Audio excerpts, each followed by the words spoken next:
So I'm going to read an extract from The Anguish of Amputation, a Father's Perspective on Florence Akobelu's Ordeal. And here it says, I tried to keep Akobelu calm and to make her forget her sorrows. I told her stories, which included popular folktale in Kataf dialect, like this one.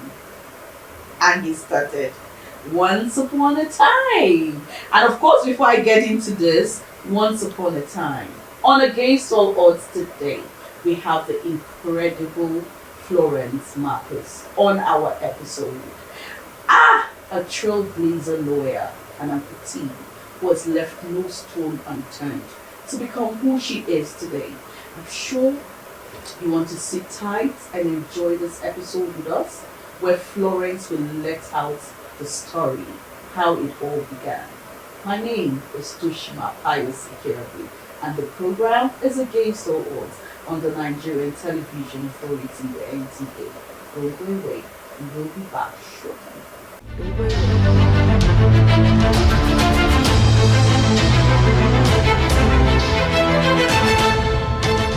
This is Against All Odds.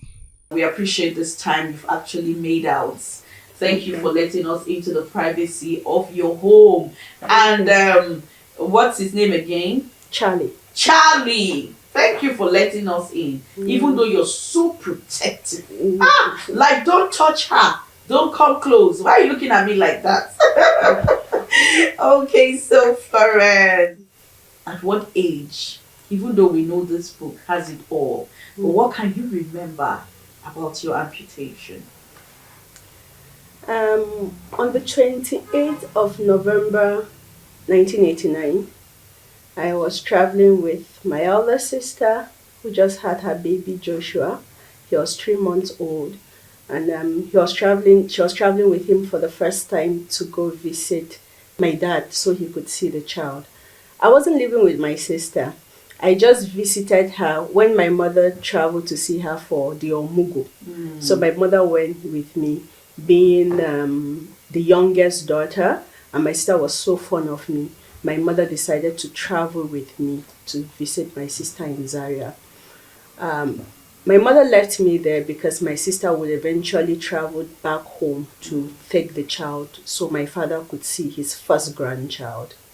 But unfortunately, not long after we left Zaria, it was a commercial vehicle, and then the road was not dual carriageway then. So we were involved in an accident. The bus we were in with another car had a head-on collision, and that was the beginning of the ordeal that transformed our lives. My sister had multiple injuries. She had multiple fractures on both legs. In fact, she was in coma for a while. My nephew, Joshua, fractured his arm and his leg. But somehow, I had only a deep laceration under my left knee, and there was no fracture. I cannot attribute any scar on my body to the accident. I had no scar except for that laceration. And we're all taken to the Ahmadu Bello University Teaching Hospital, then in Tudunwada, where we were admitted. A lot happened, just to break the story. But unfortunately, gangrene set in, and my leg went bad. On the 5th of November, my dad realized that I was already speaking irrationally. My body has changed color. I was already going, and He beckoned on the doctors. His daughter was going in the evening, and they said the only thing we can do is to amputate her leg. And back then, we're not used to seeing people, especially from my part of, from the southern part of Kaduna. We don't see people with, I can see that I may have been the first amputee around my community. So it was difficult to accept something like this. It was a struggle, but there was nothing they can do. And so my parents were given the option whether to amputate my leg or to allow me die. It was a very difficult decision to take on their 5-year-old daughter, but they had to accept after much pressure and encouragement from the doctor, from my father's narrative. The doctor really encouraged him and he accepted. And my leg was amputated above the knee.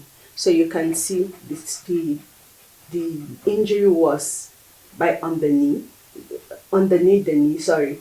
But because the gangrene infection spread faster, it got so bad.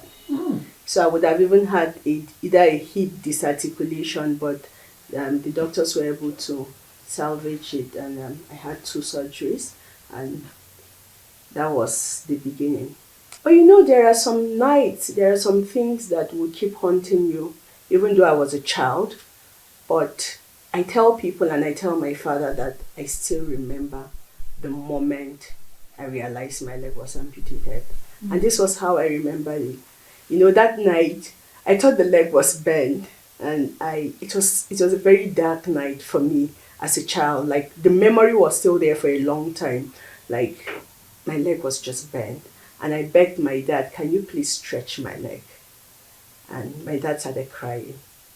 And that was how it all started. And I was left with one leg. And so reality actually set in and you had to embrace it. I think I should say something about the embracing. Okay. It's actually not that easy when your life is transformed, within a twinkle of an eye. Even though I was a child, and just also to correct the impression that people feel like children don't have emotions, they get over it easily. But I will tell you, it's not always like that, speaking from my experience. I had all the love I needed. I have 8 siblings. In fact, I had 9 siblings at the time of the amputation, and everyone was loving and caring. My community was loving and caring. The day my leg was amputated, people gathered in my house to cry as if someone was dead. That is the kind of love that I experienced. Like, everybody was there to support me. But deep inside me, growing up, I knew I was different. I felt different when I could not run the way other children would. Even though I could run with my crutches, I could do a lot of things with my crutches. But there was this pain, that even affected to an extent my relationship with God. Even though my parents never knew it, nobody knew it. But I had questions. I had questions that nobody could answer. I had questions as to why it happened to me. I had questions on, like, people not even understanding. Like, it's not just about the love, but understanding what you are going through, right? But my mom was always there. Like, she was the comfort that I needed. Although that comfort was short-lived, and when she died, when I was just 16 or thereabout. And that was the time that I got the healing I needed. That was the time that I got to embrace myself. And that's the power of books.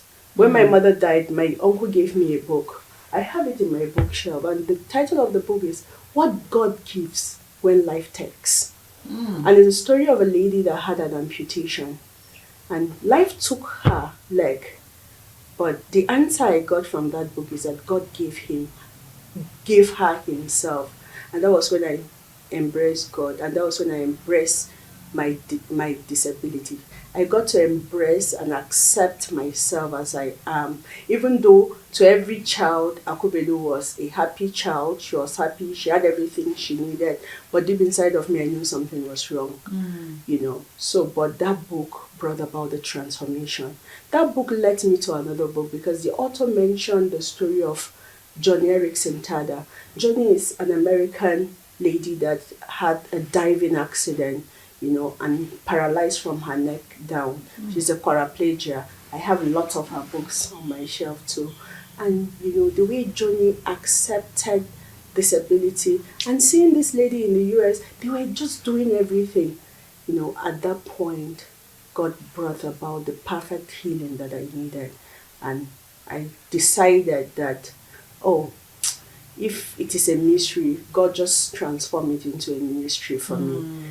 Now, fast forward, what actually informed law? Okay, I wanted to be on NTA, to just be a broadcaster somehow. But my dad looked at the form and saw mass communication. And he told me, like, Florence, don't you think you'll be a good lawyer? I tell you, that was just what inspired me. But that was just I've had the interest in law. Because when I was growing up, that was when they did the Oputa panel.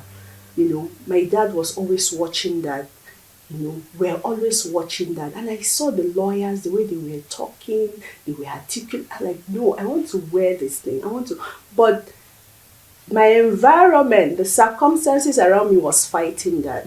But it took my dad's encouragement for me to go. And I got admitted into ABU.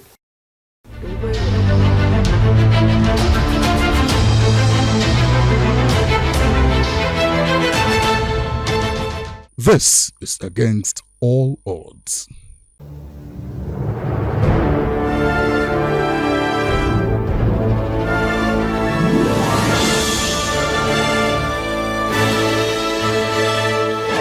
TerraCube is available in beef, chicken, jollof and crayfish flavors in 50 cubes Saver Pack and 100 cubes Super Saver Pack.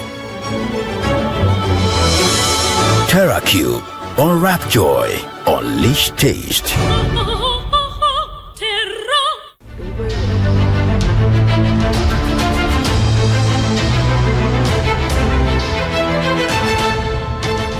This is Against All Odds. You speak with so much confidence, so joy, and then someone will just like, it just feels like you're licking ice cream in a very hot weather. But then, in all this, there are very difficult moments. You've encountered challenges that have broken you. Do you want to talk about them? Life itself is full of several challenges. Once you are alive, you will have to experience challenges. But there are a lot of challenges. Like I said, I think I mentioned earlier that the amputation is not just about cutting off the leg, but the memories of that leg still lingers in your head. And there is what we call the phantom pain for amputees. You feel that leg there. You have some itching, you have some pain. I'm sure as we have challenges, you also have that memorable times that you've actually tapped yourself and you said, Florence, you have done so well for yourself. Yeah. We learn to celebrate our successes, no matter how small, no matter how big. But one of the memorable ones is my being a lawyer, my call to bar. My call to bar seems to be one of my still is one of my most fulfilled day. Like I felt like I have fulfilled my destiny. Like I was able to become a lawyer despite all the challenges, without much support and all of that. It was difficult navigating school. My experience in Nigeria was very difficult. Like I said, I went to a boarding school because my mother felt you have no problem. You can take care of yourself. Yes, Go there, work for yourself. You can carry a bucket of water with your crutches. Because at the point I was working with crutches, and is it the inaccessibility of the environment? When I was in the law school then, the pathways were rough. I fell down in my initial days in the law school. Is it the attitude? A lot of things, but it was a pleasure, a very memorable one, and it made my father and my family very proud. Then in 2022, I got the Children's Scholarship It's one of the most prestigious scholarships in the world, and you know, it can only be God and His grace and also determination. Getting that scholarship, a fully funded scholarship for my master's in the UK. And another moment too, it was another moment of joy for me, because I went to the UK almost 15 years after graduation, but I graduated with a distinction. Wow. Not just that, I did my research on the intersectionality of disability, gender and human rights, considering the experiences of women with disabilities in Nigeria, which is also my area of focus, which is also my lived experience. And the thing of joy about that was that my dissertation got an 88%, making it, to win the award for the Diversity and Inclusion Award for that scholarship. So it was a moment of joy. Every opportunity I have time, to put a smile on someone's face gives me joy. I've had the privilege, even though I'm not rich, I will not say I'm rich, but I can take care of myself. But I've had the privilege of even sponsoring other children with disabilities in school.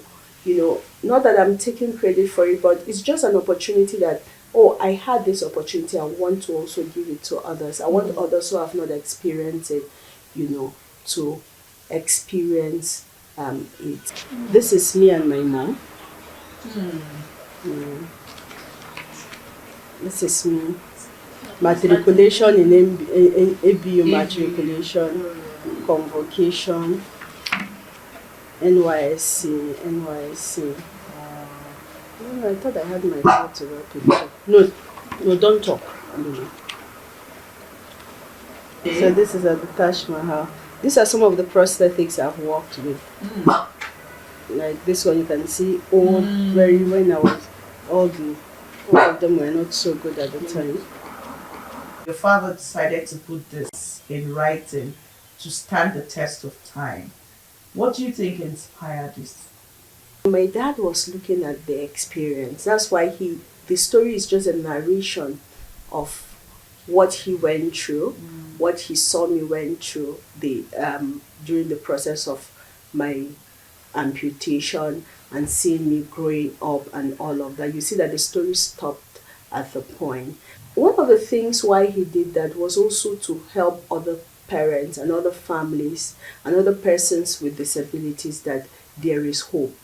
Despite, the troubles, despite the anguish, there is always light at the end of the tunnel. I'm sure this story will also heal someone that comes across it. Okay? Because there are a lot of parents who are struggling with this. And of course, anguish, yes. The anguish makes a lot of sense because it is from pain to gain, right? So it is the pain that has brought about the gains today. And then he was able to sit and write the story. Is it out there for people to access, and also might just be a means of healing for someone? From the first print, I don't think we've done any other thing. Like, we launched it and just gave out. Maybe I will look for a way of doing that, and also to have it online so people can access it and also read from it.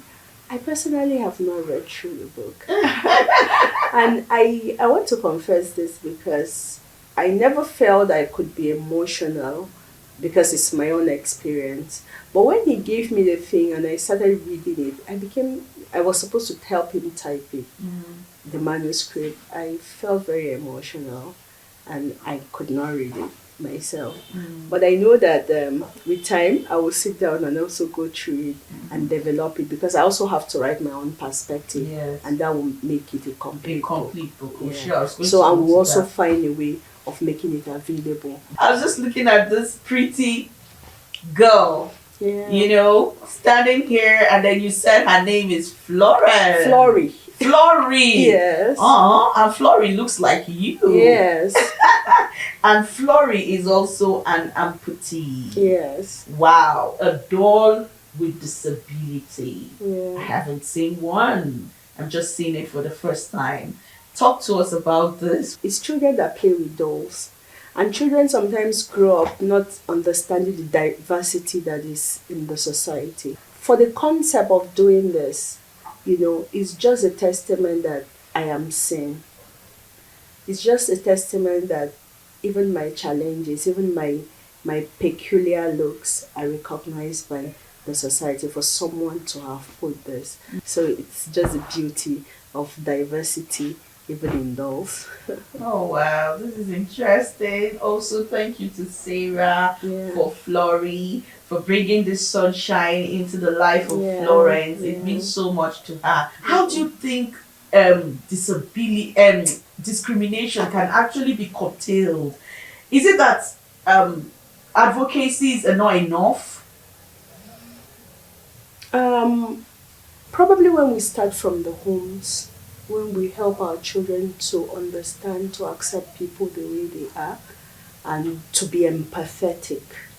So when we start preaching empathy to children from home to school, we grow up having that empathy, and it will help all of us. Even the advocacy sometimes is targeted at a very small group of people. We do a lot of advocacy, engaging the government and all of that.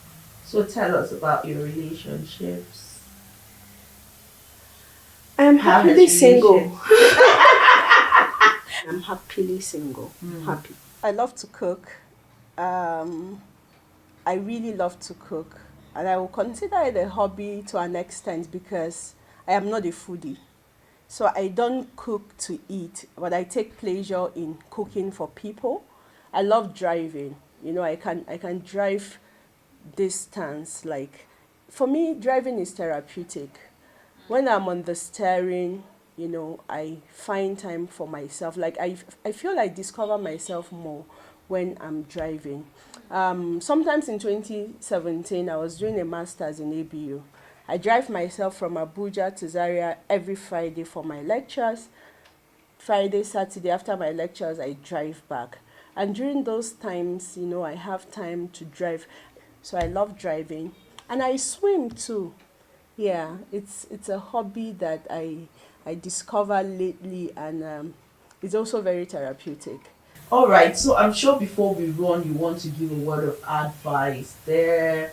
Talk to someone who probably might be wallowing in self-pity and thinking the world has come to an end. I embrace amputation as part of God's plan for my life, and I've been walking into God's purpose with it. In fact, I see myself as someone who walks on the feet of grace, because this prosthetics have taken me to places.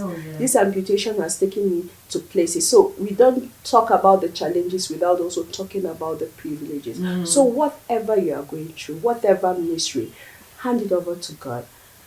Let it transform it into the ministry that He has given you. There are some things you say, this one is not unto death, but unto my glory. So God alone knows why He does the things He does, and we're grateful that He has kept you here for a reason. Maybe if you were not in this state, you wouldn't have been able to touch the lives that you've touched and turn the things you've turned around. So we're grateful for God, and we're grateful for your life. Wow, it's been an amazing time here with Florence, digging into the past, telling us how it used to be, how it is, and of course, what the future holds for her. I'm sure her dreams are still very large. Don't give up on your dreams. Do not say no. Because you're in a situation today doesn't mean you're not going to be out of it tomorrow. It might even be better. Just believe in the God that has created you.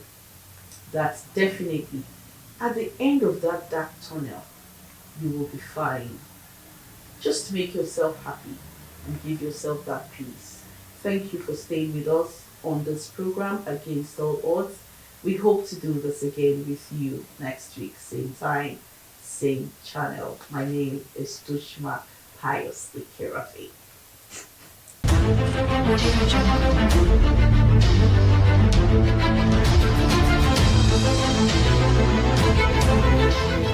Audio Jungle.